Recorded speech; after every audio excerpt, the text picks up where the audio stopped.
ఈ వేదిక మీద నుంచి కేటీఆర్ కు సూచన చేస్తున్నా, మంచిగా చీర కట్టుకొని ఆడపిల్లలాగా తయారై ఆర్టీసీ బస్ ఎక్కు. అరే సన్నాసి, సవట, దద్దమ్మ, పలికిమాలోడా, నీచుడా, నికృష్టుడా, రామన్న చీరే గాజులు కట్టుకొని పోయి బస్సులో కూర్చున్నాడు కాదు. ఈ చీరే గాజులు నీకోసం తీసుకొస్తా నేను. నువ్వు ఇవి కట్టుకొని ఇవి వేసుకొని బస్సులో కూర్చో.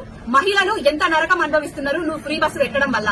సీట్లు దొరకక తన్నుకునుడు, గుద్దుకునుడు, మాకు తండ్లాటలు పెట్టి ఫ్రీ బస్ అని తెచ్చి మాకు పనికి మాలిన పనులు చేస్తున్నావు తప్ప పనికొచ్చే పాలన ఇంతవరకు చేయలేదు. 2500 ఇస్తానా అనేసి నీ రాహుల్ గాంధీ అంతమంది ముందట భారీ బహిరంగ సభలు ఎట్లా చెప్తారా?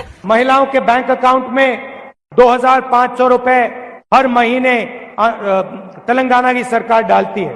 2500 ఇస్తలేవని ఇప్పుడు మహిళ చెప్తుంది.